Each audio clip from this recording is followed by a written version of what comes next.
pas un mangouté à ça li patete le lengi mo be mission na biso ba o ba ko aussi portant motiza ba oyo ba mission na vérité te ba mission na objectivité te mais ba ndeko oyo ba mission na vérité ba ndeko o ba linga ba information très bien fondée. La seule adresse est toujours à Anadab bev officiel de mes officiels Africa Mumba télévision pour pas en pure buzz et surtout vous qui aimez cette belle émission Outenika. Moi je fais bien la présentation. Je vous souhaite bonjour et bon début de cette émission. Bienvenue à cette nouvelle émission, à ce nouveau numéro de Outenika avec Tonton Bev, le bachelor d'Afrique comme intervenant. Nous allons parler sur les différents sujets d'actualité. Nous allons parler de Jimmy Piana en Côte d'Ivoire. Nous allons parler de Papa Wemba, Viva la Musica. Nous allons parler de Rito Atana, Beferigo La Fali, pourquoi pas Kofi Olomide. Restez branchés juste après ce spot publicitaire. Nous allons faire l'entrée de Tonton Bev, le bachelor.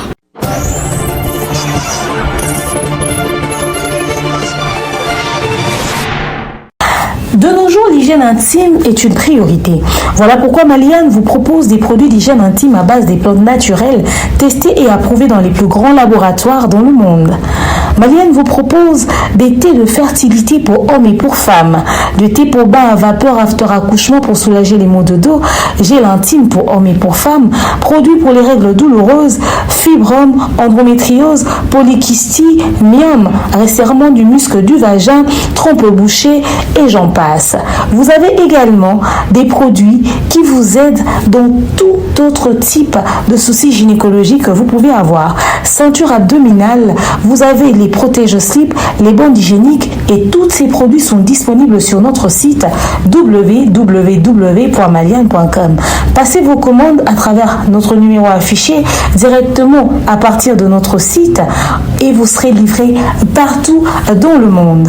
Maliane pour une hygiène intime parfaite.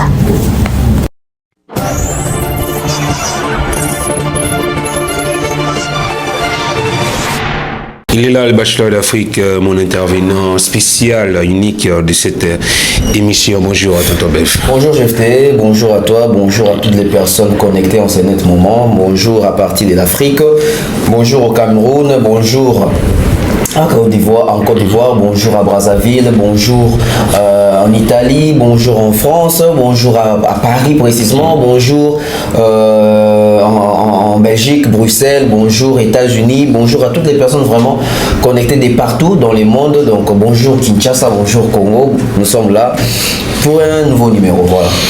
Voilà, depuis Paris, je vois Belinda Kabelou, bonjour à toi et pourquoi pas mon boss Montilentel et depuis Belgique.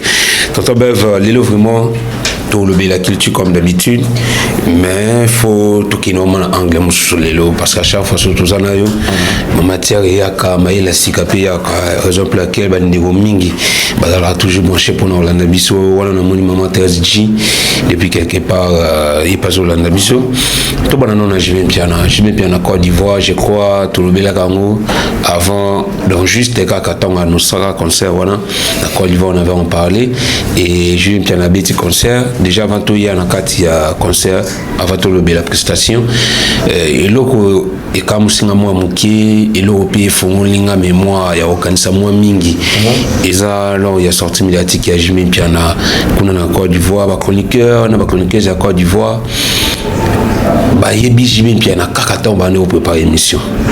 Donc c'est-à-dire bah Jimmy Piana et quand on est biso pénété préparer émission collectivement on va préparer des ba chroniqueur on a monsieur ba chroniqueur on va découvrir Jimmy Piana et l'autre yebi na communauté na biso et le bon moi mingi ba viwana ba sonné le corps prouver non plus rien à prouver bah ça déjà trop et il a mis tout dans biso de Tchara déjà que bah ça ba superstar déjà Côte d'Ivoire ils allaient en Afrique ils allaient pays où ils avaient vraiment familier na biso to ebike kuna ba Côte d'Ivoire ba vie déjà ba buka ba vie ba ça ba succès à danger et le temps tout le monde a Jimmy Piana ou to ebi na wenge tout le monde a gawe son tout le monde a Jimmy Piana ou bazé comme il doit être à wenge déjà tant Jimmy Piana bazé ko reconnaître que était na Côte d'Ivoire kaya Adolphe Lunguez les années ni kaya Blaise Mouli les années ni kaya Didi Massela et aux années Mona Chante et les autres.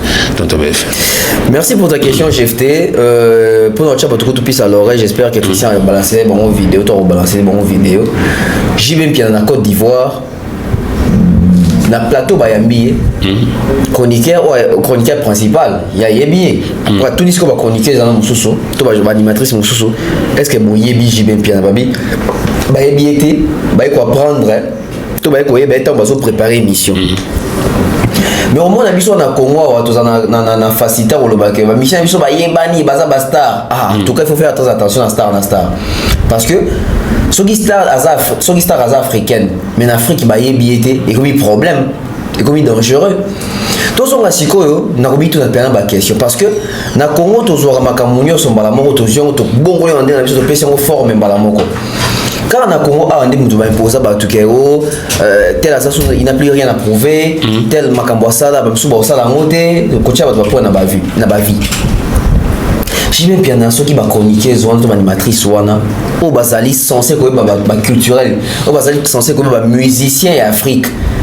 JB na ba succès nous sur l'émission na Congo awa comment na Côte d'Ivoire ba msuba ebité donc ça veut dire que les ba musicien ba succès na bango suka na Congo les ba musicien o musique na bango suka na Congo ya mona fito ça toujours très attention et tonton de barake tel la tube on dit monter les tubes nzembo ngo ski katisa Congo parce que artiste yé mo so ko katisa Congo te so boni banzembo et même si banzembo katisi po ba doit yebi encore pour na rythme et tout ba doit s'intéresser même artiste wa yembi et encore JB Nawera ba kotisi aveuglement na ba fanatique mingi na façon de la musique ba fanatique mingi donc quand ça polémique ya JB Nawera ya monde succès ya monde koyebana ya monde meilleur sur qui rivalité ta ba beta les concerts sont les plus longs mais normalement ba chroniqueur ça fait ba tomba tout ba ah JB o abeta concert ya Moulaye Nawera ah JB o ya Wenge ah JB on comprend aujourd'hui aussi que moni ba leader na biso certes ba yeba na de bango moko mais bato ba yeda bango peso ba yeba na makasi eza ba musicien ba otepa na bango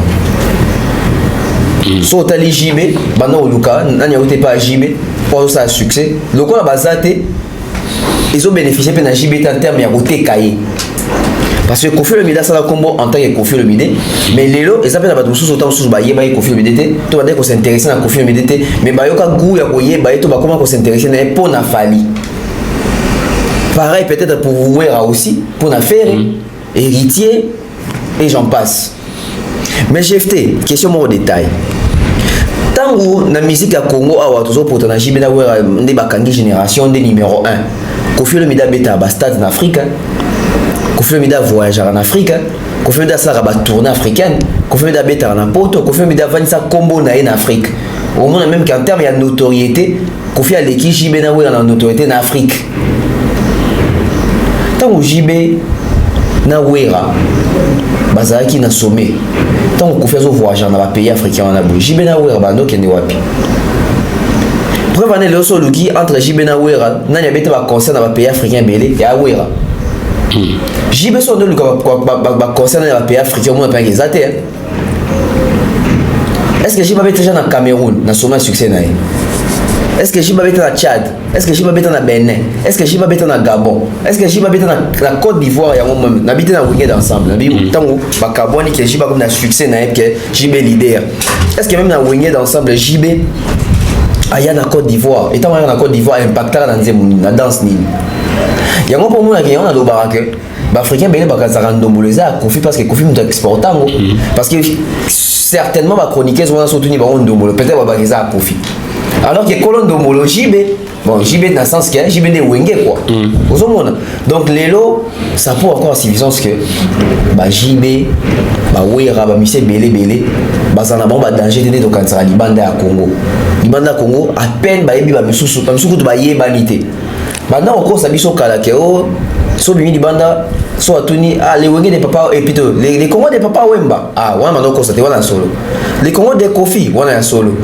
mais na comme na ba doute temps ba toi ça so ke o ngaso akili bana batuna nga les Congo de JB na ko na ba doute parce que JB o yemo wa les cas na TV5 pour na ba ka comme professionnel na 2022 c'est compliqué. Ça veut dire qu'on a travaillé d'une manière professionnelle, à bénéficier de la visibilité, il y a la communication, il y a la promotion, il y a la télé, il y a la album.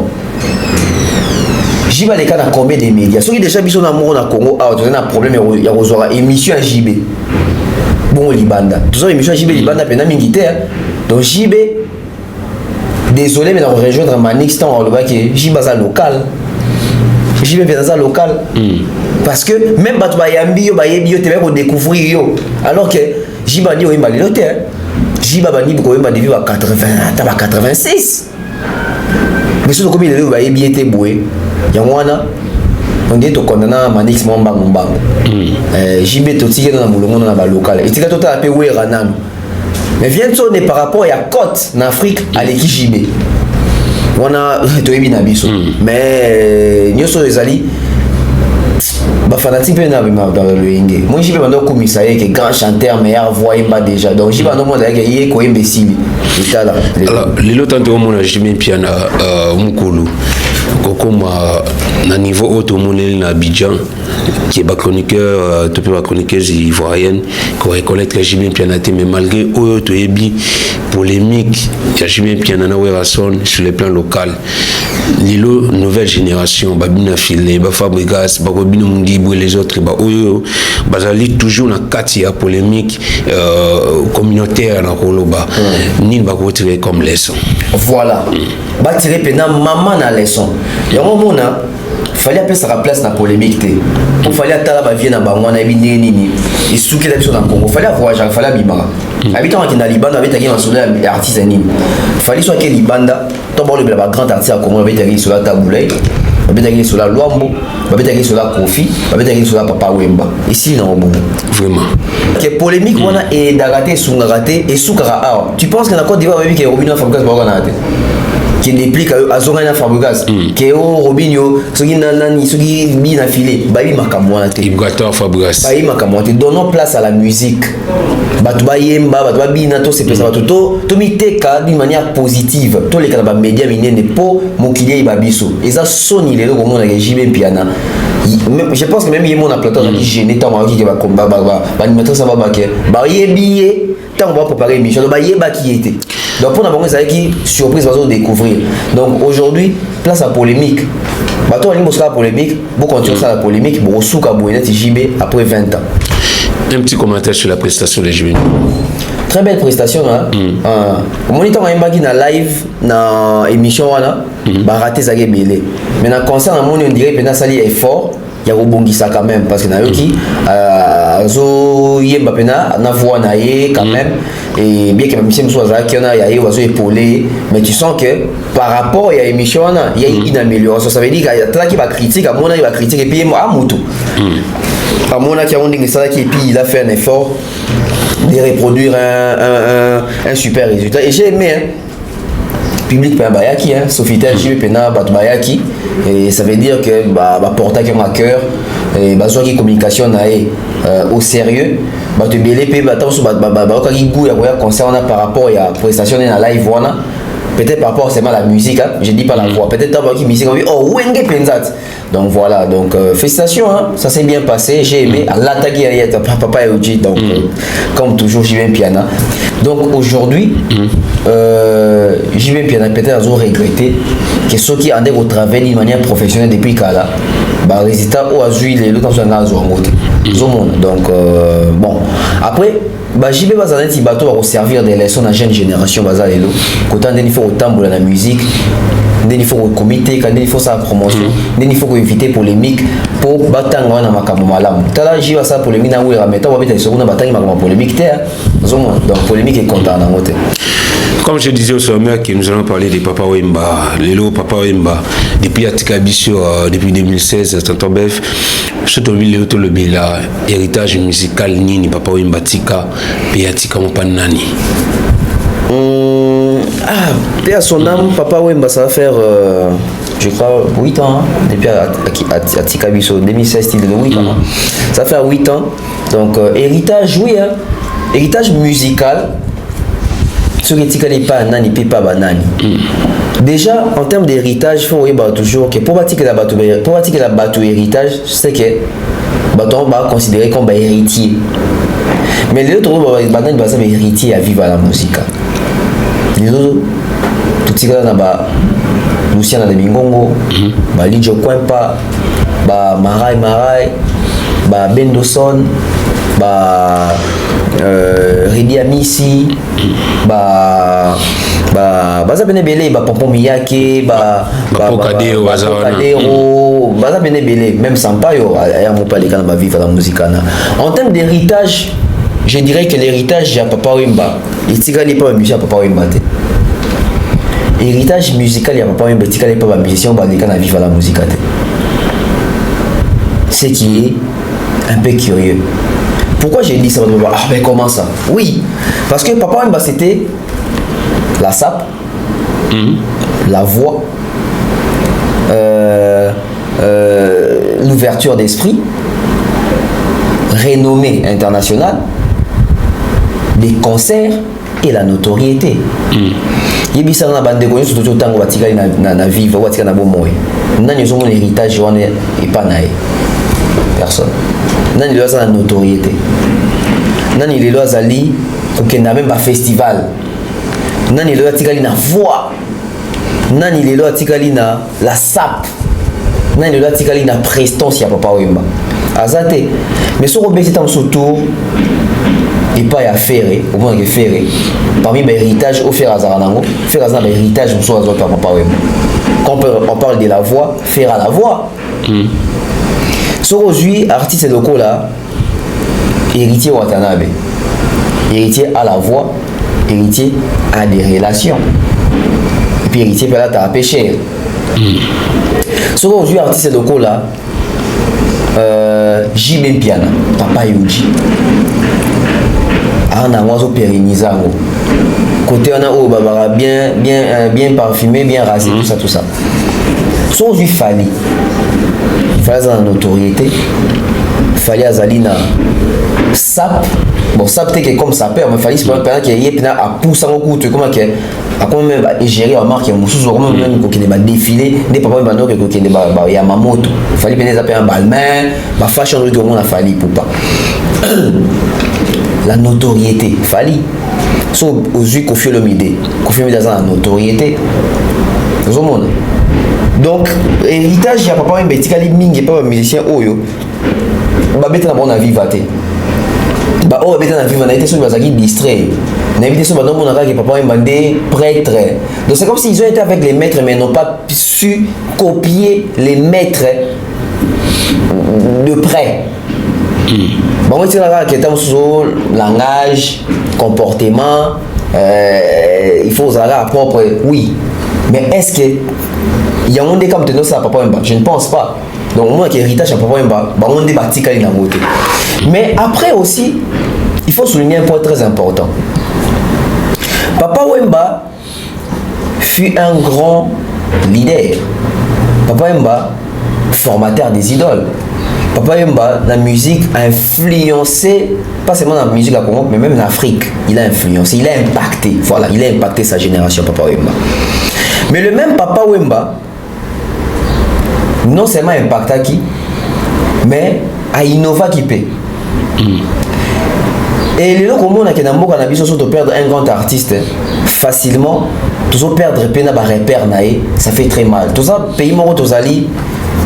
Ma cité qu'on a combat conservateur. Moi non abotem les lois il va pas embattre. Biso ba opé toza lelo oyo. To éviter ceux qui photo qui ko luka ba repère ba wemba. Photo qui c'est quand ma tongi ba cha statut na ewana.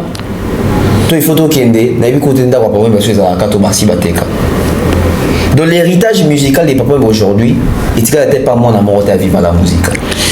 Et l'autre rôle qui non n'a pas en mieux bah on a sur bazar na papa wemba la vivre la musique bah collaborateur il y a papa wemba non l'autre rôle bah qui na ou ça la comme réalisation c'est lui le papa wemba mieux. En termes de réalisation de tous les artistes qui sont passés dans Viva la Musica. Je dis bien de tous les artistes qui sont passés dans Viva la Musica. Il n'y a qu'un seul artiste au Togo Baké. Lui, il a fait mieux. Tu vas dire que papa Wemba a mieux. Tu vas dire que papa Wemba a mieux. C'est qui? Koffi Olomide. Koffi Olomide a fait plus que papa Wemba sur certains points. Mais à part Koffi Olomide na bato nzo baleka na vivre la musique, mutu moko ta sali neti Papa Wemba, mutu moko ta sali neti Papa Wemba, mutu moko te akokani na Papa Wemba. Seul mutu oyo aleka na vivre la musique parce que Koffi aleka kuna te comme musicien. Maintenant on ça va Nzembo à un moment donné, il venait aussi il chantait tout ça, un bon collaborateur. Comme collaborateur. Donc aujourd'hui, je pense que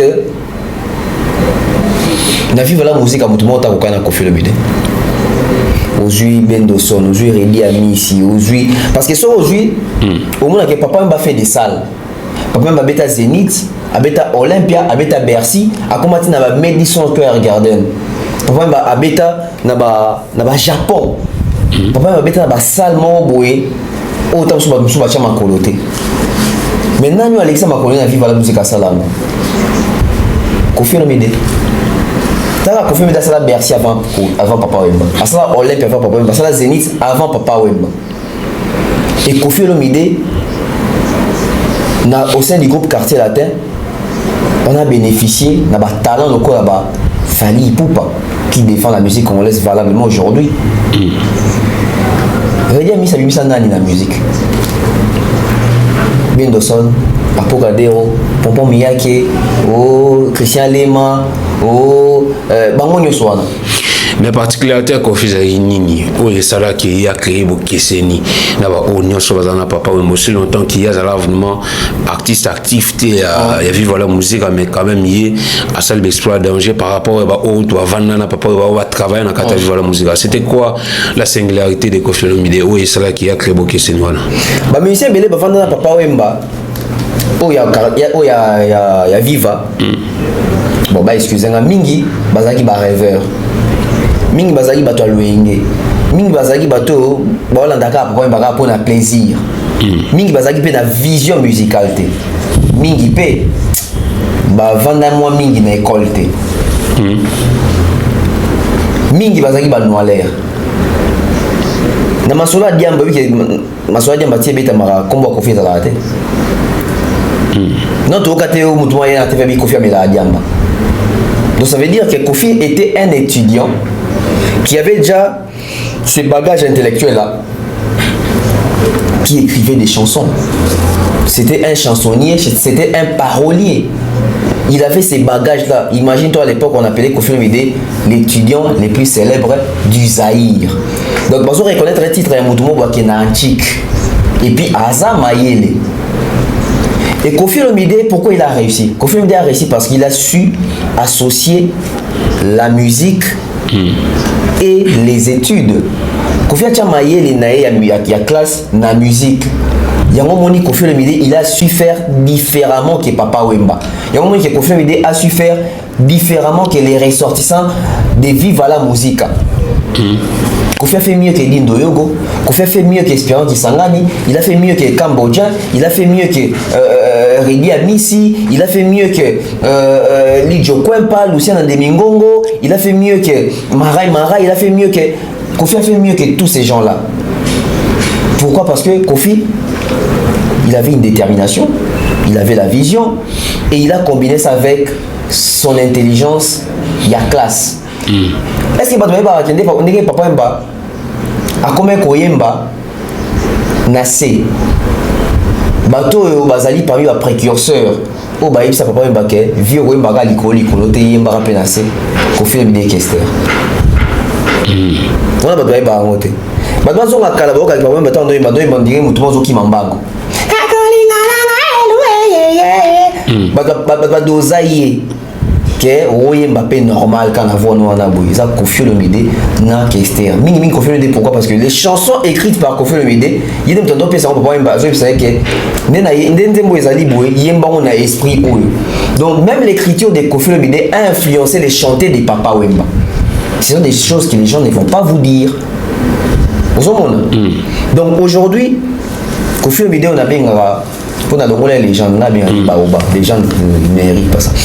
Baoba quoi Koffi Olomide, il a apporté beaucoup dans la carrière, il y a Papa Wemba, puis dans la carrière, il y a Viva la Musica. La toute première chanson de Viva la Musica a été écrite par Koffi Olomide. Je crois que si c'est pas Ebalembongue, ça peut être mère supérieure. Si je ne me trompe pas, Donc Koffi Olomide le toro lobake azaki prédestiné à ça la mieux que Papa Wemba parce que dès le départ il a été présent na ba correction embelé na ba apport embelé. Voilà pourquoi lui il est un peu différent. Et les gens n'ont surtout dans bandeko bon bana dans le sens que vivre la musique les beaux titres dans ma musicien surtout dans bana sur vivre baleka na vivre la musique muto aleki Koffi Olomide azati vraiment. En tout cas, je suis allé Koffi Olomide azati na ba oneso baleka na vivre la musique et encore une fois paix à l'âme de Papa Wemba vraiment ça les mingi pour la musique na biso tout quand on a famille Wenge toujours la famille Wenge parce que tout bané na famille Wenge quand tu joué piano mais cette fois-ci parlons des rituels à BF Egola l'autre ebi Wenge selon ba dire il y a des comme mingi apparemment Wenge comme Wenge A na Wenge B c'est-à-dire misusu ba poni nzela ya fait Egola misusu ba poni nzela ya rituel à B Lelo toebi après slogan dernier fils où il sala ke ba émissionné te salema mingi côté Ericho Watanabe batuna ebal bakeno c'est lui réellement le dernier fils de Wenge côté Ferigola né dernier fils Vana et Leki et lelo to comme un slogan ya mona koyi azankoyi tonton Bev na deux slogans nananu dia dernier fils oui tu attends bien fait gola bane ko welela lelo komi mona ko yaza koyi oyo fait gola ne tu attends bien bazal su ko welela mon commentaire avant de poser la deuxième question déjà so il faut dans compte dans sens il y a commentaire dernier fils wana bato ba soigner lango bato ba bebana bato ba mankana ba respect karapona appellation wana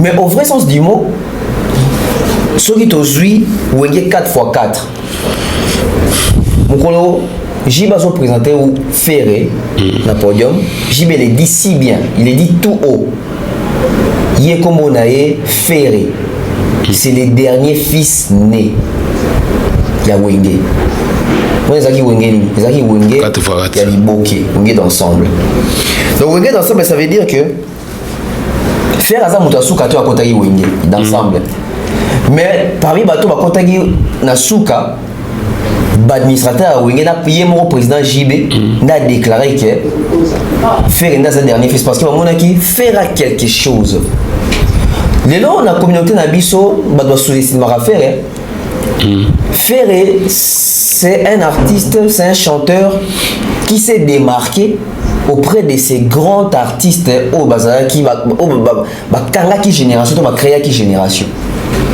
parce que c'était pas facile d'avoir un jeune âge d'être jeune et d'intégrer un groupe où directement tu t'es fait remarquer c'était pas facile ba groupe akalisé ba groupe ba canaille ba fino aux 12 ba diminuer mais ce mon ami qui fait raya qui peut on a mon ami qui na miso ba ko pe ko check ba ba pe c'est parce que il avait ces talents là il avait la chose et faire c'était un élément Batala bon na Wenge d'ensemble baya je crois mi balé kaka Batala ya bongo na Wenge d'ensemble on dit baya mi balé kaka faire nanan faire na lempela pour lempela anda ko beta dame na venu a yemba ndimwa kester wera qui passé wera yo kaka ndazo yebabité moi yo il faut to zoyer lempela ba recruter bon ba recruter a beta dame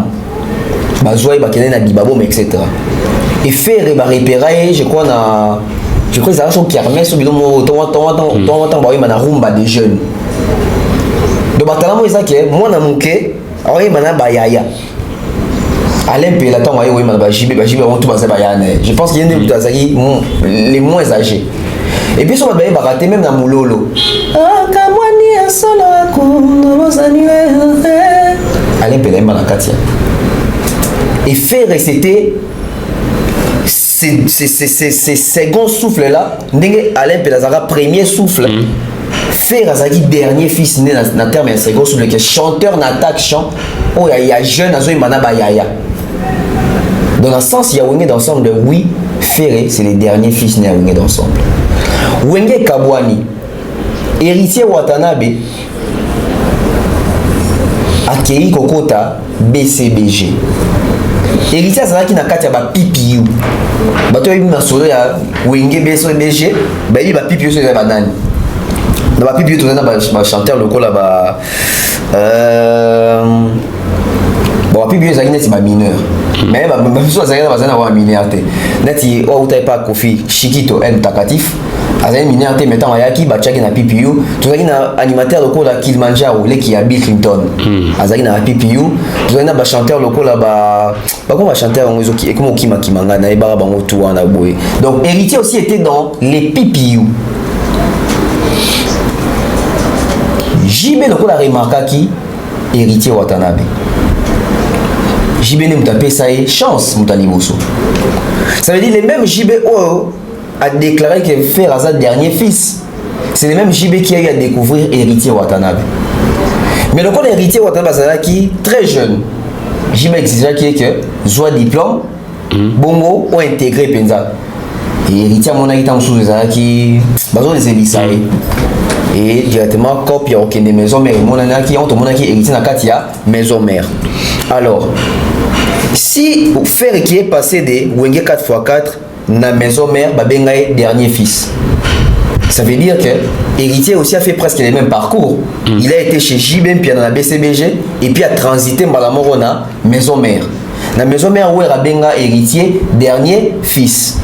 Wenge BCBG 4x4 président Zaginan JB benga qui Ferré dernier fils.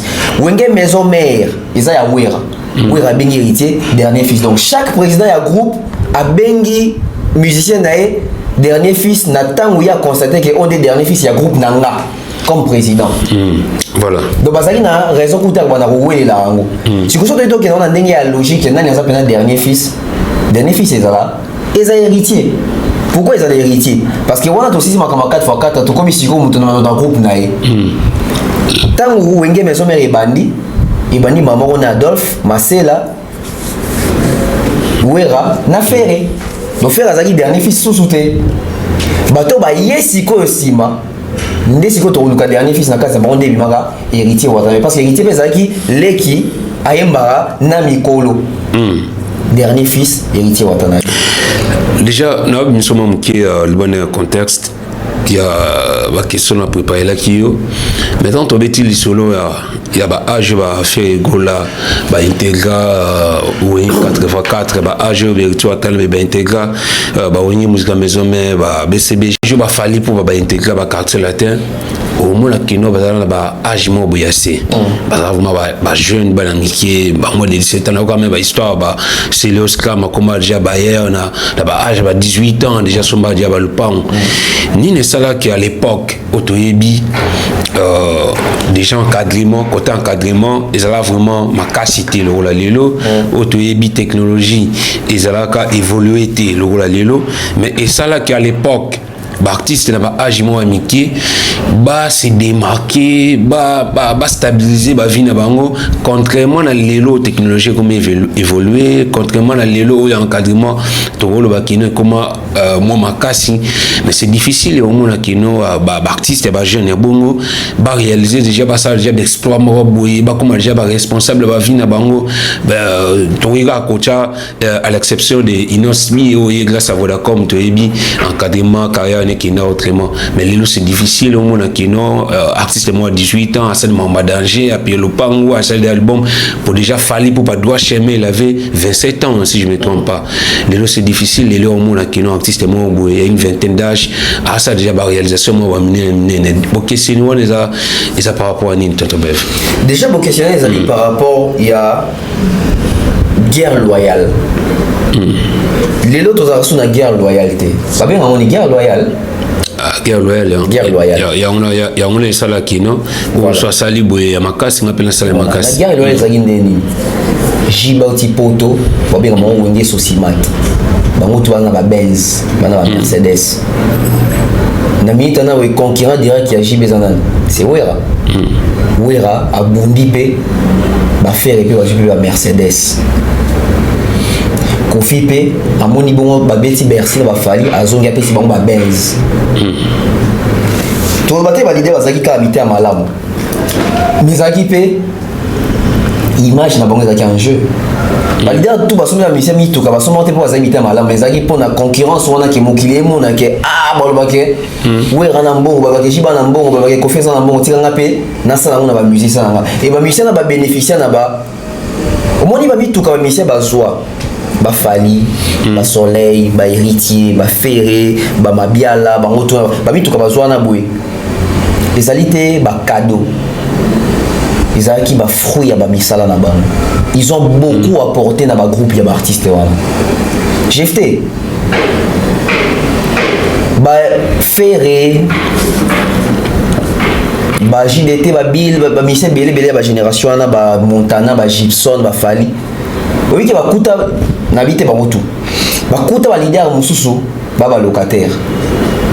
Ba kuta ba leader mususu ba auto kabile chantier. Ba auto kabile lupango quoi. Ba kuta ba leader mususu ba si ba so message chantier. Mais misala na bango ba répétition ou bando sala na payant. Payante parce que la répétition. Ba concert. Ba album ba neko enregistrer ba vocal makamutu wana biso ba vocaux. Il contribuait que mon réseau contre la compagnie ba leader mususu ba tonga bandaku pour na ba port pe ba musicien wana. Donc lelo na yoka pas si to ba musicien ba ngam na fula bango. Oui, yo fula bango mais mbongo tongela pe ndaku. Eza pour bandeko ya chaque jour au travail dans l'entreprise na yo. Bandeko rentabiliser. Bandeko rendre l'entreprise na yo rentable. Bandeko sala ba travaux na bango ndeko apporter ba fruit. Oui ça que botongi pe ba pango. Bosomi babituka, botini pe bana ba poto, bobali pe basi etc. Tout comme peut vice versa. Entreprise eza ya kolo nango, eza un visionnaire nango. Visionnaire peut azo joa pe azo kabola pe parce que bande quoi c'est faut fouta bango. Donc aujourd'hui siko eza soutenir ce que comment pena monter mama be ya solo. Le comment pena ke ngasi na bongi. Nga mona passe pour na bonga, bien plus faut mona passe pour bonga. Tout le monde va Michel Belé balongé pas Ferré, va Michel Belé balongé pas peut-être je dirais Fali je ne pense pas parce que non quand tu Michel balongé pas fallait que va no foot en maté. Mais mingi pas faire ça ah toi non je le roté. Au monde que c'est comme si on ko lisa bon na likemba. Le quoi na likana likemba, bien pe bokemba. Au moins na makambo ba visa to ka li solo ba leader surtout en cause ba visa, yemo recevoir une liste restreinte. Mais à boy pour ça là liste à côté ça va tout les gens on dit ah on a revoit ça va te bêter on va et bien on va tout ça donc aujourd'hui c'est un peu triste on a que guerre on fait la loyale mais comment déloyal guerre attends avec que ba mission ya Ferré ba l'équipe mission nga talingate nga ça nga sina bongi mais quand ils appellent que par contre le batteur mission ya wera ba l'équipe nga donc nga pe mission nga pe faut comme pe bongo donc c'était un peu ça tous on a sujet na biso mon encore ça ko ina dernier fils de chaque côté dernier fils c'était normal faire une héritier watana bi baswani là ndenge sinon ba explication de mon propre liawa mais côté moi na koyazan ko itebi le Werson à la maison mère ils en ba ressortissant belé Werson za na ba belé ba Lacoste ba DJ ba héritier c'est Léo Blinkiton Gileté les autres mais ni na slogan ya mona koyazan ko yi tozo mona nsusu ka héritier watana be na fier gola ndi baza wele la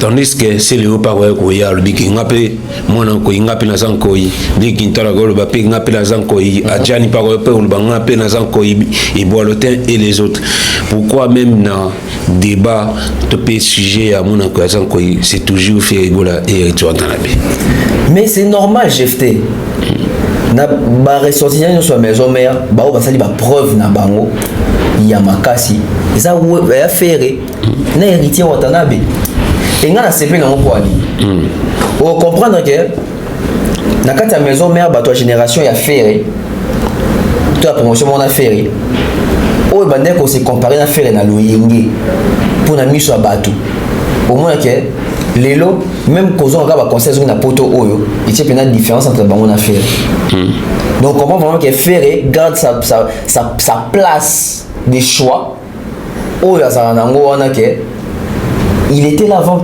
tout le monde, presque. Il était là avant presque tout le monde. Tant on va de presque était, il était là avant tout le monde. Parce que depuis les années 4x4, on a eu Zaïd Anawera. Les autres sont venus après.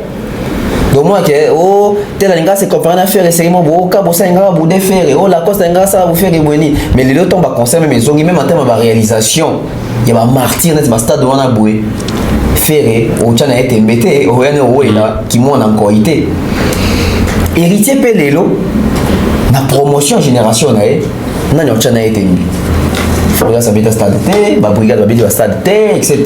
Ba tade, ba miel de son, conseil zoni na poto a bête salle mo à 6000 places, anga déjà a osé Olympe na ba 2000. Dans un monde que bazana ba atout ils ont que ça même mis sur mon cliquer. So il faut compter na ba deux photos de partager entre ferré na héritier na za mon encore. Et tout tika ka ba mbali to kota mutu mususuté.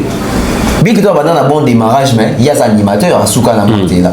Moment que bon sur tika na parce que surtout on dit tant ba ressortir ça maison mais baza et belé moko vous en idée té toi na ba roi David va na kati ko toi kene toi na ba Brandon Avatar toi na ba J3 toi na ba bon l'hôtel baza belé toi na ba Diego Billy donc baza pende belé mais au moins que tant to na terrain guerre éthique à batumi balé parce que les gens de Tcholoba on dit toi na wenge na wenge B. Na wenge B. Si comme tu m'as wenge A, na wenge B ça c'est comme Kambuya. Moi n'ankoi, azankoi. Oui, à son azankoi non, les rois de la forêt, léopard. Parce que bakanzare, bakanzi nkosi n'ankoi, ezara ilo omorote. Nkosi azalion, nkoi ne léopard.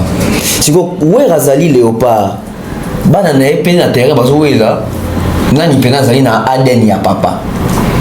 Toka jibe koloba ke ou ferré à l'accès pena que ça na ADN ya wenge jour à Tony Sara martyr. Donc ça veut dire que de quoi il t'a Tony Sagité. On est na ba ADN ya wenge té. Pour wenge c'est les plans, wenge c'est la démonstration. Mais au moment là que ça dit comme on dirait toi na deux esprits na kati ya wenge. On a deux esprits. Les deux esprits, l'esprit est leader, mi balé à mine à wenge. L'esprit JB et l'esprit Wera. L'esprit Wera, c'est quoi? L'esprit Wera, c'est les stratégies. C'est les côtés phénomènes, les côtés phénoménal. C'est les côtés à fou la talaté. C'est les côtés à paix sa chance. C'est les côtés chaud. Là, c'est l'esprit Wera. L'esprit JB, c'est quoi? L'esprit JB, c'est mettre en avant la voix, les côtés chantés, bon chic, bon genre, la bourgeoisie, les relations, Naro Mbappé,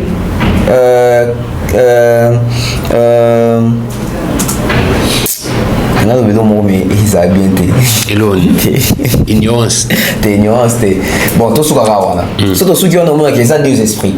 Dans deux esprits, on a dit tant que je vais nommer sur la ADN, il y a plein. Ils ont un ADN à Wera, il y a JBT. Ils ont un ADN à Wera. Pour Wera, il y a une démonstration publique. Si on a une crédibilité à visa, on a dit il y a un ADN, il y a JB. La relation. Bah, des côtés on a des côtés un peu bourgeoisie. Voilà. Si on sort aujourd'hui descente, il y a héritier dans la gare du Nord, tu sens que ça c'est Wera. Démonstration sur terrain.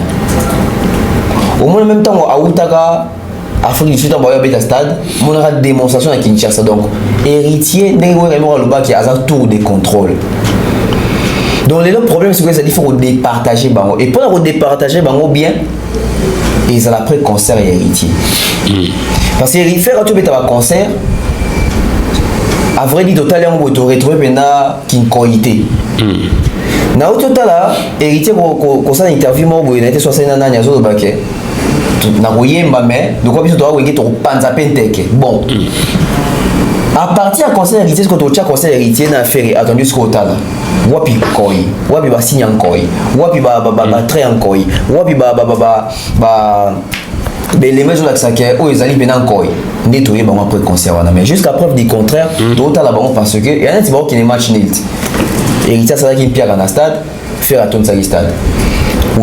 Et faire un visa mouké, héritier sur visa et belé. Donc des personnes d'abord qui ont dit la partie à concert on dit ce que tu es qui et vraiment moi encore il y a solo.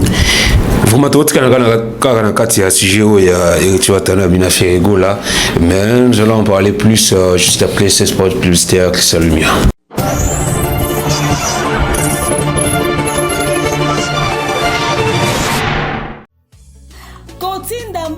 Facilité et combiner l'Isanoé grâce à TapTapSend. Et oui, ma communauté, vous êtes en Europe, au Canada, aux États-Unis et vous souhaiterez envoyer de l'argent vers la République démocratique du Congo ou le Congo-Brazzaville, c'est très simple. Téléchargez l'application TapTapSend, demandez le numéro de téléphone de la personne à qui vous voulez envoyer de l'argent et rassurez-vous que cette personne a Orange Money, M-Pesa, Airtel Money ou MTN Money. Prenez l'identité de la personne qui est enregistrée, notez-le correctement et surtout, mettez le numéro de compte associé à votre carte. Mettez par la suite le montant que vous souhaiterez transférer à cette personne.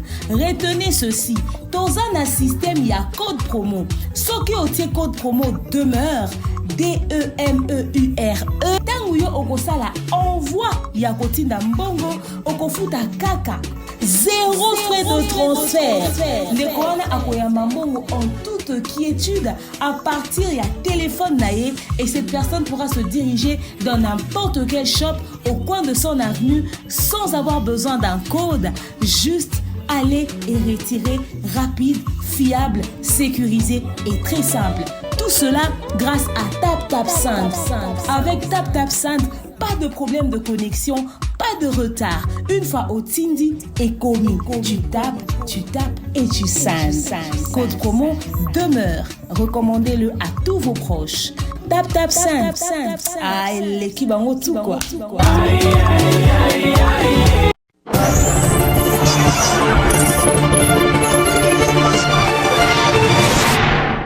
Voilà, nous poursuivons notre émission, toujours avec les sujets d'Héritier Watanabe Ferregola. Je tiens à rappeler à tout le monde que la fondation DFU, Début Femmes Utiles, nos portes sont grandement ouvertes pour recevoir toutes les personnes qui veulent adhérer à la fondation. Un grand merci à la fondatrice de la fondation, Madame Hermani Telodi Mbelo, le cœur des papas Eddy, des papas Hermano Eddy Minzele. Déjà, la confiance des presse est confirmée pour ce 20 octobre et au mois de novembre, nous allons totaliser 5 ans d'existence. Donc, encore une fois, bravo à la fondatrice. Tonton Bef, quand on a le baki avant, spot publicitaire, toi, quand on a sujet où il a fait Golani et Watanabe, Lilo, il y a place de comélie, il y a polémique, il y a comparaison, il y a Watanabe, il y a fait Gola. Tout le baki, bakulutu ya wenge bangomoronde ba luka gero yo eko na niveau yo tono lo bakulutu je vois ya son je me piana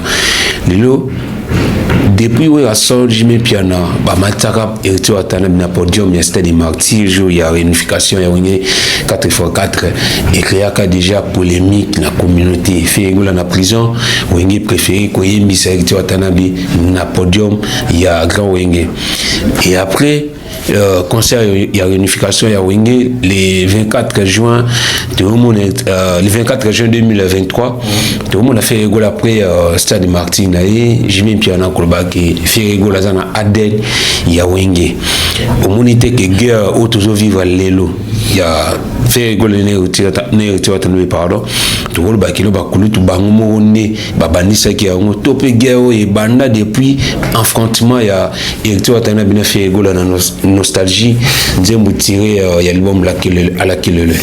Ouais, la chanson écrite par Elliot Mondo Benapesi Mbote. Donc je suis ici en train de voir la réalité. Mais autre rôle qui va vivre une occasion qui que oui on a fait une prison. Ah, clan Wenge Mobimba qui est le dernier fils d'Abango Zali, héritier. Bango tout, sauf personne. Va pousser héritier qui est au bêta stade, tant héritier échoué dans le stade. Bango tout va changer sur le malo, comme que le dernier fils est commis, les affaires pour faire la bêta ça de Simbi. Donc c'est comme si bah via Wenge bah un intérêt à bah individualité, bah un intérêt à combo ya Wenge et ils ont le coup. Et si combo Wenge ils ont le coup au moins avant bah mais après là c'est pas vraiment, je pense pas que oui, bavie va alimentaki. Oui, bavie va sali pour beaucoup. Na froideur et côté l'eau entre héritier na ferry. Parce qu'il faut dire les choses telles qu'elles sont. Mais, soit nous sommes dans kala. Est-ce qu'il y a guerre froide entre héritier na ferry? Et banda kala, tu bandiga mikolo. J'ai fait guerre et banda kala. Pour nous n'a dit que guerre et banda kala. Héritier est celui qui est venu remplacer Ferry dans Maison Mère. Oh, mais babeta époque moko, oui, babeta époque moko. Mais Wera savait lire à travers les temps que Ferry a aucune porte de sortie. Au moins dans chaque groupe les musiciens ou bandits na âge à mon qui est en zokola. À un moment donné, comme Maraneti étouffement pour la leader. Dans le sens ni ah comment on est mingi. Comment on comprend le macambo. Ah comment on est macambo à vie.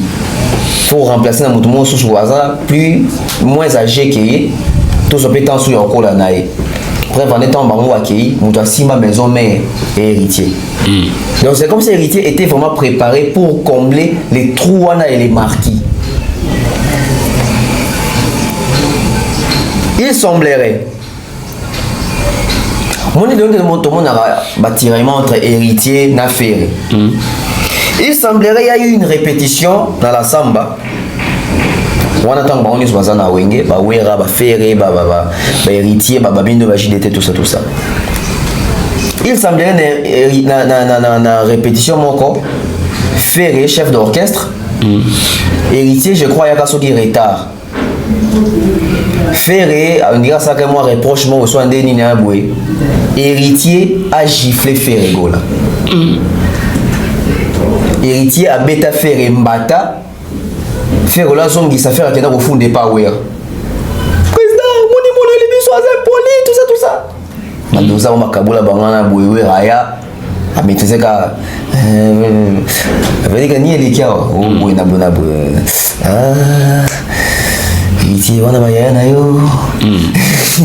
Il semblerait héritier à bêta Ferry Mbata dans la samba. Bah vrai bah dans la maison mère. Nakati il semblerait nanga. Bah il m'a ramené loba. Nabinini il semblerait que héritier a gifla Ferry Gola Mbata nakati ya maison mère dans la samba na répétition. Devant public, bamona nenge héritier bêta Ferry Mbata. Baguerre na bango, ibanda wana, baguerre na bango, ibanda na bitumba ya champ. Yango mona maintenant bagino yema na Angola, ezali quoi battle. Au point où Ferry a même perdu sa voix à cracher dans le micro pendant qu'il n'avait pas prouvé qu'à Mataka. Et l'élo. Et qu'on fout à bafouille dans autant bah colis mutamuta comme il est dans quoi nae mais mutamuta zo lingasiko se reconnaître comme moi na wera ya solo et pourtant na début à carrière solo et tu as talent de bon balé bazay même wal oui qu'on s'affichait plusieurs fois oui en fait héritier a compris quelque chose mais je pense qu'il a compris ça en retard moi na wenge bazay un système au boué biso tout à part vient sonner tout côté la Ferry. Parce que la guerre c'était Ferry Fali. Moi, dans la maison mère, à côté n'a jamais fallu. Il y a un moment où héritier, bien descend, au départ, même si faire un manque bango, s'il s'agit de faire une fali, côté n'a faire et au monde au départ c'était ça. Héritier soit l'équipe d'émission, il faut tomber la Ferry. On a chef d'orchestre na biso akala, on a chef na biso, on a bien que chef. Ferry Gola, mutunangai, bataringe, tola nembe tout moko tout ça. Mais au moins les deux discours ça sauté pourquoi? Parce que héritier a compris que il doit se faire une place. Et s'il doit se faire une place, c'est par rapport il y a Balabara, celui qui part à la chasse perd sa place. Ferry est parti à la chasse, il a laissé sa place. Et cette place-là, aujourd'hui, est occupée par héritier. Mais pas d'une manière, je dirais pas à 100%. Ferry a la place, héritier ça déjà na place yango siko wera il faut kata likambo nani il faut vendre na place yango. Mais ni ne sait que le tu as a retrouvé place facilement, tout rapidement, aussi longtemps tu es que après chèque il y a stade de martyr tu as une communauté tu as déjà le bac tu as une carrière na évidé tu as déjà comme désespéré et bah tu belé manimérité que les autres au monde choix en OMA boy tu as une poto ni ne sait que tu as retrouver place ne tu pas perdre place n'a été malgré échec à stade de martyr. Mathématiquement, héritier récupère en haut facilement. Pourquoi? Héritier fut le premier artiste Yawenge maison mère. À l'époque, il y a combattant au Pexa. Il y a des bossons dans la maison mère à chaque concert dans la héritier. 2017 Olympia. Mais là, il faut y aller, les bossons de la salle. L'héritier y a salle. Et c'est un petit stade avant Ferré. Faire un petit ciment à corriger. Héritier a mis ça album jour où on a fallu. Et album montre lui qu'elle a Congo on a vu son bêta. Héritier a mis un musicien pour tout le monde qui a enregistré l'album. Au fait dans sa date. Donc na calcul besoin d'autres gens que oh héritier c'est comme si bazo sous-estimé. Donc héritier comprendre que oh ngape nazali à tout. Mais bande konanga to babiso ne soit sorti ça maison mais pour ani bazo linga to nguma mais la faire alors que nga na ça coûte makamusu mieux que faire. Donc moi aussi j'ai ma place. Des komaki guerre autour ya kitiwana. Mais au jour oyo faire à perdre place bien étant faire à MBV jaloux. Faire étant un belly ouais ravier dans une association ouais c'était mort, c'est fini. C'était mort, c'est fini. Mais au nom de Wenge, Werason s'est humilié pour encore soutenir ma concert à faire étant faire même temps faire une prison, tout ça. Même temps faire une gamme stade, Wera a motivé qui. Ferré a trahi la paternité. Il y a Wenge, le jour où il a fait monter Kofi Olomide sur scène à Bengue papa. Adidas Arena. Adidas Arena, Bengue papa. Donc ça veut dire que les fanatiques qui a fait Lelo doivent se calmer. Les fanatiques qui a fait Lelo, c'est réaliste. Vous avez papa Bino Kofi. Donc moi encore, et c'est héritier. Parce que héritier dans la papa n'a été.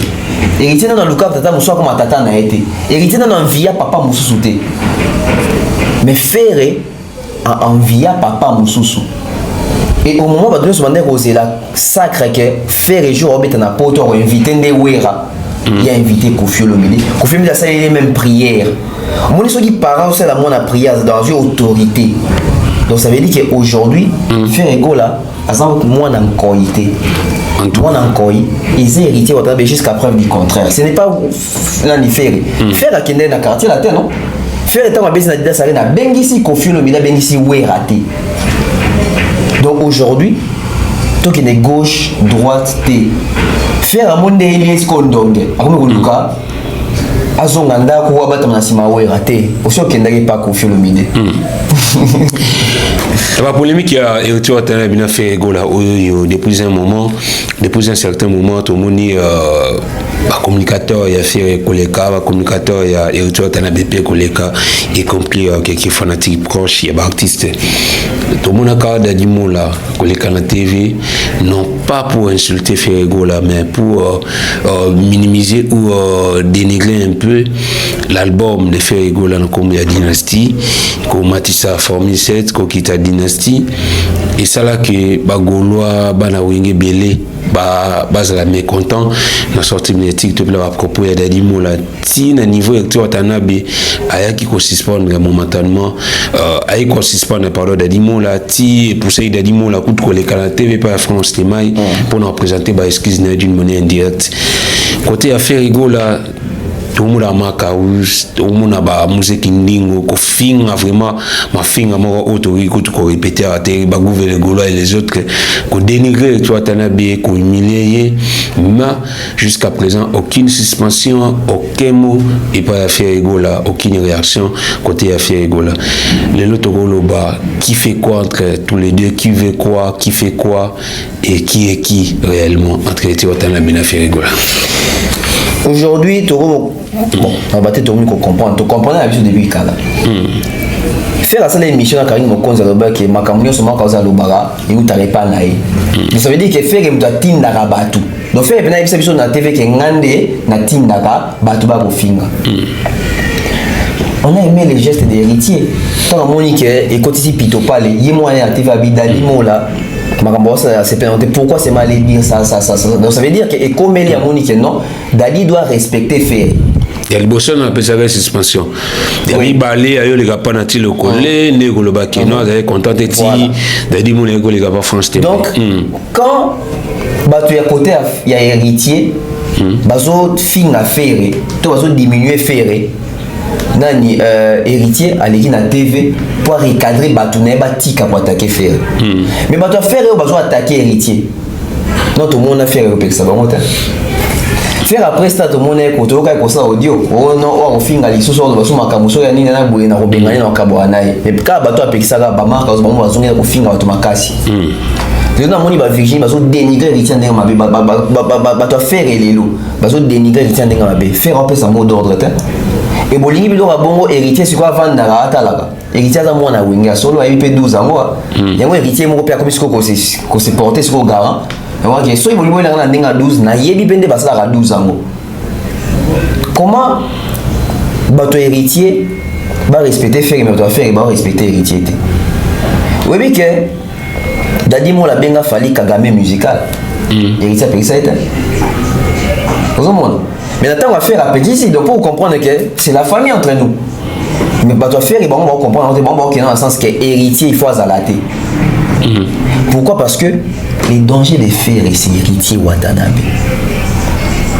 Les dangers de faire c'est héritier Watanabe. Na minute chose na ba fanatique on va se péter que concert héritier ba ni là on ta ko annuler ya ba goloa.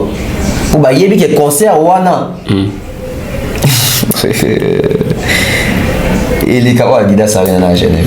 Est-ce que les lots mais tu as bien fallu pour avoir ça lycée Bosangani pour combattre faire Gola? Non, même pas. Fallait dans un coin naé, héritier dans un coin naé.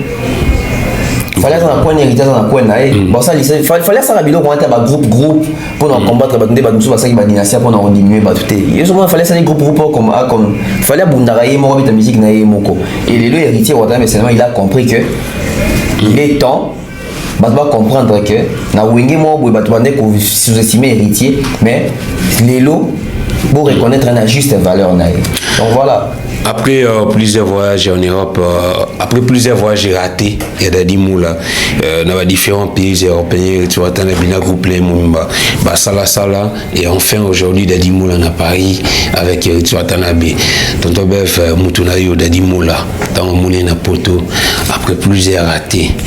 Tu te dis quoi après aussi on a des moula nini parce que bande roaming basé ko ba des moula nenga moni Poto boy après plusieurs années où rata toujours des mots là babi a comme piroger en mieux parce que piroger p après avoir kokemba kimba poto na maison mais attends moni poto ya le bosso a lobi a raison à souter est-ce que des mots là nous avez retalé là vraiment après plusieurs fois patienter cause en poto vous espérez que on a des mots là aux non déjà ces jours madame on a mola dadi na PC mbote sikazali en tout cas ça linga plaisir ton amona que dadi mola enfin ah non il y a patience il faut ta kaka merci héritier Watanabe d'avoir récompensé et à reconnaître Moussala dadi mola bene surtout fidélité na patience wana baza batadi bosso bandimna ki wata parce que tonga wata longwe balandi mbala ça risque kotika maison mère pas wata wala keli mabe tout le monde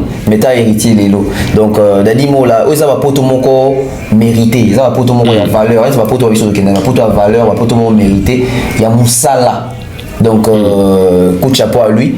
Dadi Mola peut rentrer, n'est pas rentrer, c'est pas un problème, c'est pas un problème. Dadi Mola la musique il y a Congo, la histoire il y a makambo etali communication to porter parole. Ah, grave be kombo na ye donc autant ba kombo ba King Tequila, autant ba kombo ya ba Sankara de Kunta ba Pierre Roger etc. Kombo dadi mo la peut autant ngango donc les siapa écoute ça licencié les sous donc en tout cas ba séjour malin pour né ngana CP ndenga ki bongo ça ninga pena bien donc à vivre pe concert ya poto en live maison mère et dadi mo la poto te ou atami dadi mo la poto. Pour chuter avec Eritio Watanabe, la scène musicale, déjà J-2, je crois. J-4, déjà c'est samedi.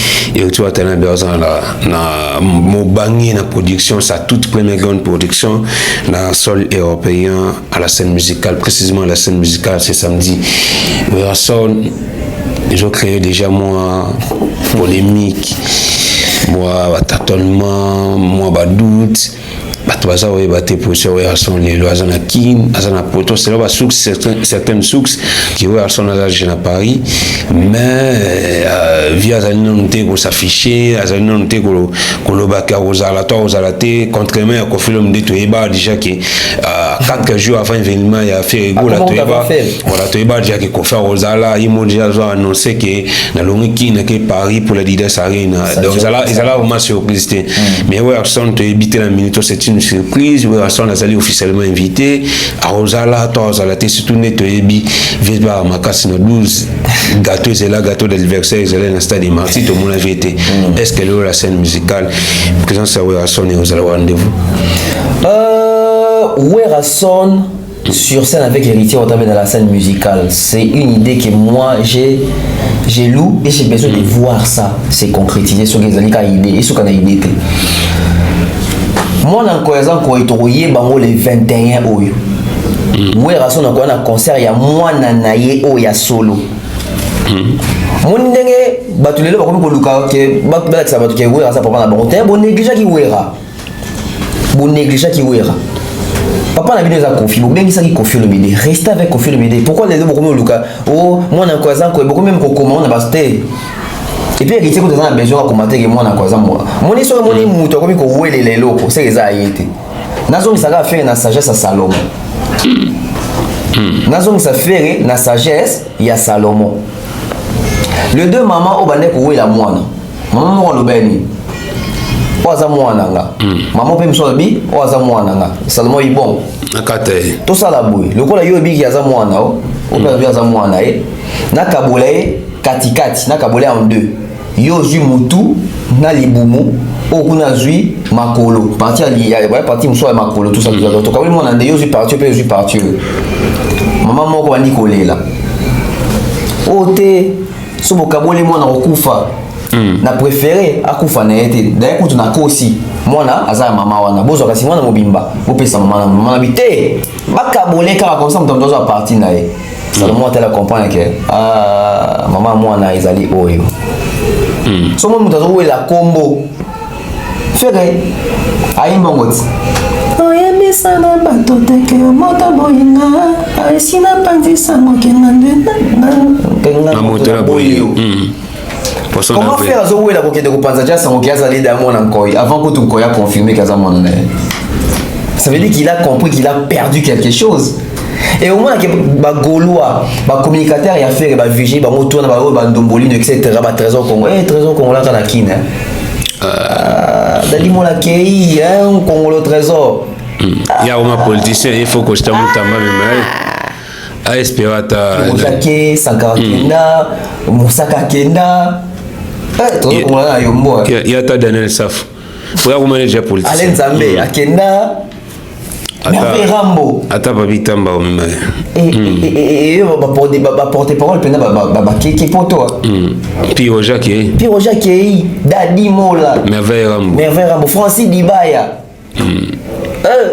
trésor Congolo la même année où kenda il peut porter parole kale trésor Congolo Luka pasteur Walesa il faut acha maboko est-ce que les lopé tanto bef to ba bien sûr tout ça qu'on espérer tout ça qu'on supposer Werrason à salana na podium mérite dans la scène musicale mais tout peut fonctionnement à Wingé les autres bi Werrason ni dans l'équipe présent na festival là et ça va puis ba spectacle c'est moi mingi ba comme appelle ba doute qui via préféré na Wingé A asunuli Wingé B. Les autres ont à la source na podium mérite dans la scène musicale.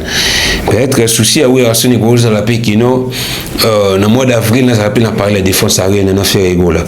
Mais ceux qui peut-être dans la scène musicale boumuna ba goulo qu'on a pu changer les conflits médias encore une fois parler de défense arène. Oui à part Rotala qui a été parler de défense arène c'est une grande salle. Ce peut na préféré entre la scène musicale na parler de défense bon bah il va s'attendre 12 bien d'habitude 12 la scène musicale privilégié pour la défense. Est-ce que Werrason a minute a oui qu'on penser bon moto Werrason a minute il faut n'habiter ni européen ça topé directive topé ba directive pas Werrason. Non on va repérer ça ouais directive ni conseil na makambo itali il y a pour nana transfert na héritier mais seulement oui conseil il y a fait ça la monnaie par la défense arena. Héritier ça scène musicale mais ça conseil ya sous héritier té na 2025 héritier Watanabe obeta salmo monene. Est-ce que en 2025 ou 26 héritier obeta parler de la défense arena? Entre 2025 ou 2026 héritier obeta parler de la défense arena. Alors si et seulement si toi va français. Si et seulement si que faire obeta parler de la défense arena dans format silver 15 000 places. Vous avez apprécié héritier par obéter là les formats silver wana aoya akata parler de la défense arène. Là bien sûr tout ça le wakino présence à Werrason est importante pour le conseil héritier Watanabe. Et le avantage ni est à la côté Werrason cause en apport héritier Watanabe. L'avantage il va être honoré. Pour la Wera. Oui, il va être honoré. Héritier a eu 17 ans de formation. 17 ans, donc ça veut dire que Wera au lieu de fruit ou à l'ona qui n'est pas héritier Watanabe sur scène wana une façon de relaxer que Wingé ne tombera jamais Wingé maison mère et honorer Werrason na mwana moko abima wana mwana mayele mwana waza le kosote mwana wazali ingraté mwana wazali muto amaka pas respecter na ndenge ya mabe. Les plus grands collaborateurs ya Werrason histoire ya Wingé héritier Watanabe 17 ans avec lui. Et héritier Watanabe ce jour-là va redorer l'image de la maison mère.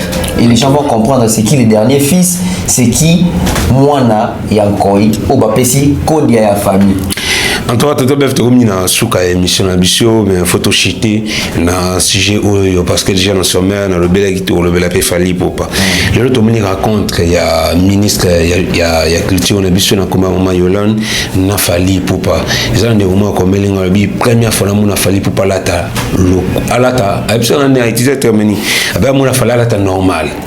Ta fali ma bête ma veste ta kanimo bouton tout normal comme un grand monsieur on a ma fali artiste était mais fali il y a fali timba vraiment il y a grand cadre en boka raconte le ministre de la culture nationale fali pour pas je crois na moment où tout le monde a Obama là il y a sommet africain moi où c'est ça ba grands artistes africains na ba grand voilà en 2015 ba grands hommes il y a Afrique.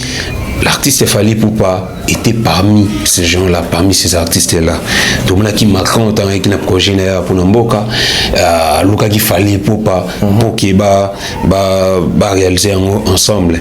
Et les ministres de la culture, on a biso, encore une fois, malgré tout, il y a un projet d'annuité, parce que ni côté ministère, non plus côté artiste, pas très qu'on dévoilé, mais tout le monde ministre qu'on s'affichait dans Fally Ipupa.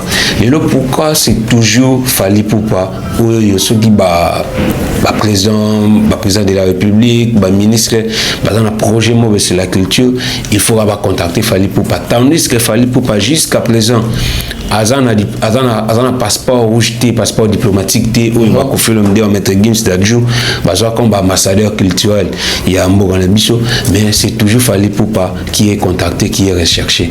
C'est quoi la raison, pourquoi toujours les choix portés sur Fally Ipupa? La raison est parce que Fally, c'est les porte-étendards de la musique congolaise, je dirais même de la musique africaine aujourd'hui. Fally, Les lois, ça sont les lois prouver. Il fallait représente les profils valables.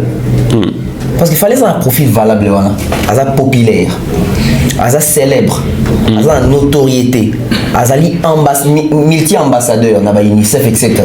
Il a une fondation. Il est un artiste à succès avec des certifications. Il a un trophée, il y a solo, il a musique légalement, il a un disque d'or. Et il y a une grande salle et il y a une fongola. Il y a même musique dans la poto. Ce qui est ministre de la Culture a bien fallu les lots. J'ai déjà eu peut-être des missions dans ça là. Nga des maires Thierry, il doit prendre le bac. Fali, asa mutumo gwenda to beta trilogie asa mutumo ministre de la Culture faut yambaye. Non. Il faut yambaye. Tu proposes même que Fali to saka te a kufa to ko mukolo ba osele pe ke koka na bandal wana de son vivant mon ango. Fali asa mutumo il faut voir ça la musée mo ba trophée ne kuna. On proposait ça comme idée. Je ne dis pas que Madame la ministre a eu une idée dans le mais nous on voyait déjà que na rang au fallait ça dans lelo a tout monde wembo ke betake karaté et makamuza tellement ébélé wa solo la kiwana moi fuite maroka les que Congo toujours l'inga to implanter industrie musicale il y a solo donc quand parce qu'on a implanté industrie musicale il y a solo ils ont fait appel à Moutou à maîtriser l'industrie musicale et puis à faire bouger l'industrie musicale comme on a un ami Fali Ipupa donc c'était vraiment une réunion détail une réunion où il y a des fruits ébélés parce que beaucoup s'entendent que on a 2015 déjà fallait qu'il y ait un sommet où Obama bin saga africain célèbre artiste entrepreneur etc. Tout le monde a marqué en voyant qu'il y a besoin de mission ébélé ma bande on a Fali et on a vu les fruits on a sali les lots que Fali a donc sa musique na poto ba faire ba jouir et ce moni les lots madame la ministre a invité Fali Ipupa d'abord c'est pour les féliciter, c'est pour reconnaître ses preuves, son énergie, son apport dans l'industrie musicale. Donc Fali Ndazana Boué, na mikolo pezoya, boka monté sur moni, ba décorer Fali. Donc Fali peut être décoré. Bon, PC médaille, je ne sais pas si la médaille, mais Fali a décoré dans la mikolo zoya. Peut-être comme chevalier, peut-être comme ambassadeur, et avec lui, ils sont en train de discuter pour voir comment est-ce qu'on peut construire, imposer, établir une vraie industrie musicale de la musique congolaise au Abisso. Tout le monde a le Côte d'Ivoire et comme un plan de tournade, etc. Donc, souci à madame la ministre, n'a fallu pour parler de Basolo là qui s'allie qu'aux zones qui s'appellent la culture et en Boka Abisso. Donc, ce monde doit passer par Fali parce qu'il a les profils qui correspondent. Voilà, il comprend l'industrie musicale. Donc, on a vraiment la question, tout le monde a bon micro, vous avez pour Naïmba. Donc, on a Ngandadiamba. Tu imagines le pan va te calikaya. Ate évangéliste moi, tu dis au frère Christian un évangéliste ate ya nibatu. Peut-être à côté na Ngandadiamba na pas ginoté ya batu. Ate ya badiambe batika likaya. Mais ton évangéliste au Malibanda. Balabala quartier, balabala kino évangile pas ginagi konwale. Le toyebi o nyosa komaka pemeni ya Fali ataka ngisa ta photo ya pamba ba musiki ningo et les autres ba ya benga des fois est-ce que lelo ndenge madame la ministre s'affiche na Fali Ipupa boye na projet na Fali Ipupa to banga te lobby pas kuma des fois ah oui, faire na batu na mais ça na bongo. Tia ko mama gina te biso ministère kiliti to ko ta te ministère va des fois aux clair au Patrick Mouyaya au Soulé etc. Toutes les questions mo ya bien. Et ça c'est un problème oyo même ba fali ba traiter qui on kuna.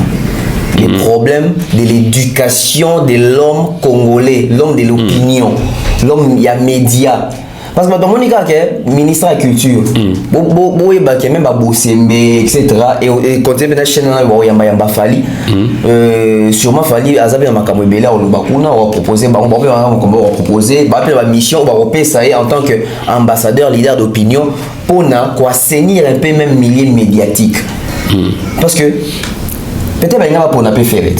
Mais attendez, ferret, à ça la premier soin. Mystique.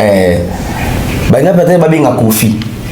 bata be Kofi asima ba danseuse na ba fesse benga peut-être ba benga JB auquel ils sont là mon en tout cas dans un moment que tant batali na profil nan ba rozwa moment qu'il fallait ça clean donc bo pétocité a fallu de sali que madame la ministre a benga donc net bato ba finga na on fallait ça libo et main noire etc ba rotika la ko rêver ba comprendre que et donc ça qu'il fallait comme la place zo comment na boy c'est parce qu'il est clean bon mon que Joyo a peine na profil na profil moko ils correspondre donc voilà moi je pense que les logos tout bangi na biso ko makamwa te oyo aromona ke yé place na été tant mieux mais bah oh bazo avancer ba ko ba visa ba kebeta ba concert na ba mbongo zo kota ça tourne ba kanga ba bandoki to afundaki batu ba komi ko lukako biembela na ba fofuye ko même ko sopa ba mo toi tu vas bien na pour to kabona question wana mais question musu ba samia wa yelinga l'histoire Lelo Fally Ipupa après ces 18 ans de carrière solo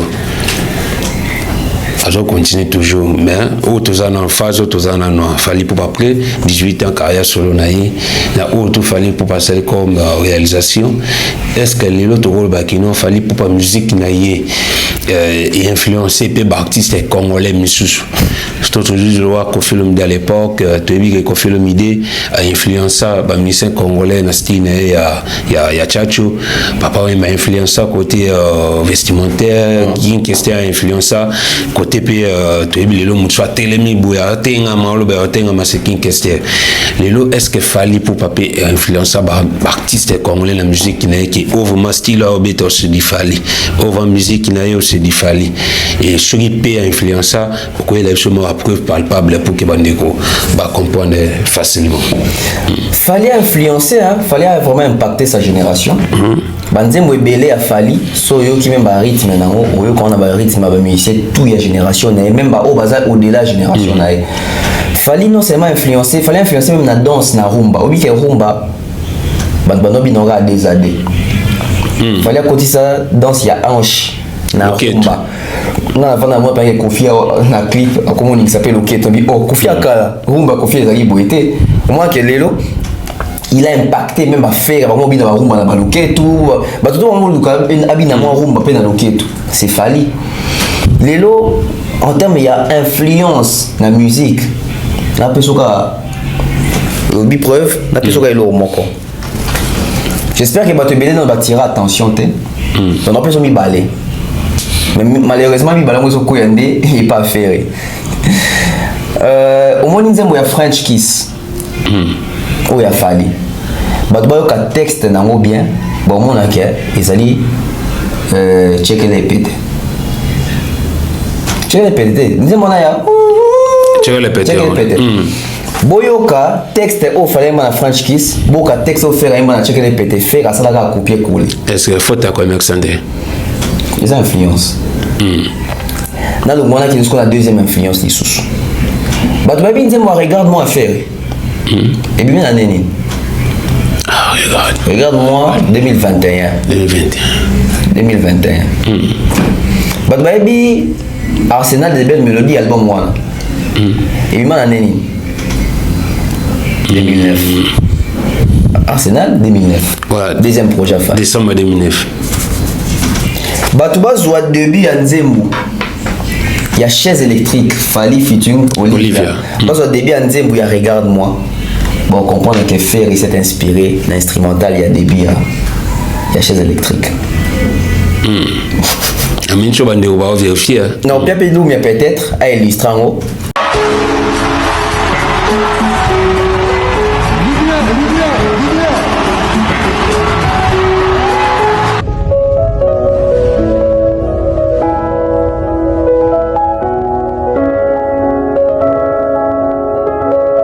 tu vas comprendre bon on appelle que oui Fally a sa source d'inspiration pour la musicien belé à génération avec que tu vas calme avec que tu vas calme mais beaucoup moitié c'est normal donc ça veut dire que Fally a sa source d'inspiration pour na bato belé à génération nae sur aux huit débits en nzembo chaise électrique les débits en nzembo ya regarde-moi vraiment En tout cas, Tonton Bev a pécibition au Bendis, Bandeko, ou à Monique, Tonton Bev a aussi, à commenter dans la prochaine émission, Tonton Yambaye, tu réussis que conception côté boy. Mais, bien sûr, on a posé ma question, rien ne m'empêche, il y a un rappel honnête. Les autres, et Bélé, va se courage, les gars, ça fallait, les autres, et Mélie, Binel, la clip, c'est du Fali. Et d'ailleurs, tu m'as joué à Bim Sélection Révélation, mais il y a un grand déballage que même Fabrikas va nous bien Fali de ma tête. Donc, comprenez qu'il y a un petit Fali, ça moins mingi. Et c'est normal, au niveau de la notoriété, où il y a artiste à Zanango, la réalisation, où il y a ça là, c'est logique, c'est normal, à influencer, topé, à Zanaba imitateur, dans les enratés. Tout à l'heure, tu as souka, on a évité tout Kabouana, les Lobanini, je peux pas dédicacer ces amis. Les Lobanini, dédicace Kaka, merci. Et j'ai dédié l'émission à M. Jean-Flavien Kaniki, avec maman Saka. Je vais en avoir qui m'envoie. Il y a la coste nini au Likimbi. J'en ai le banc à papa Jean-Flavien Pézanagati. Oh, on est montagne. Mais c'est Jean-Flavien Kani qui est JFK, la PC Mbote, la PC Maman Sandra. Oui, Maman Sandra. Mbote na Banagnoso, la PC Mbote, Maman Maliane, notre sponsor majeur. Maman Thérèse G, Maman Diane Malika, Maman Charlie Bozio de la fondation UESD, la PC Mbote, notre manager Akai Mobutu, Mouktek Service. Et voilà, on a été sur la bosse ni Moutunga, comme on a bossé moi. Vieux des cos mon qu'on appelle Simbote, Milko Sanko Big Bro, on appelle Simbote, Kelly Charleston général, Fiston Koloké, on appelle Simbote, on a bossé nani lelo, ngaye, baroinanga. Lumia, Mbote nao. Merci Tonton Bev, merci Banéono Sobalende Bicho, avant la paix ça va dédicace, non le belano na bassel au fond. Quand ça a été sur mon bala, t'as le ming, t'as le lio, mais peut-être t'as la partie ni na guitare, on joue ton nom à mon athée. Et puis, émission, c'est le grand plaisir. On a les boss Montelentel et depuis Belgique. Sandra Kitoko, Kalaming Tenakin, déjà, bon retour d'avance. Nazila Bomba, depuis Londres, Pékin, Catalogne, on a mon Betim Poutou, Conseil Saoudien, Cimento from London, et Belinda Kabilou, depuis Paris, pourquoi pas, à tout le monde qui aime bien, Chef Blanc, Maloba, je vous salue et bienvenue à vous qui venez de vous abonner nouvellement sur Bev officiel, invitez les autres à s'abonner également. 19 000, hein? Vraiment, donc ça rythme là, tout ça, qui est nouveaux abonnés, sur vos nouveaux abonnés, la prochaine émission, tu dédicacer pour que fortifier, pour inviter les bichos à s'abonner. Merci Salumi pour ces belles images. Attends, la bichot Mingi, Richard et Kaba. De la part de Tonton Bev. On s'est un peu fait un Bassavska, Gibato Junior, depuis Côte d'Ivoire. Merci Christian Lumia pour ces belles images. Nous nous retrouvons prochainement avec un prochain numéro.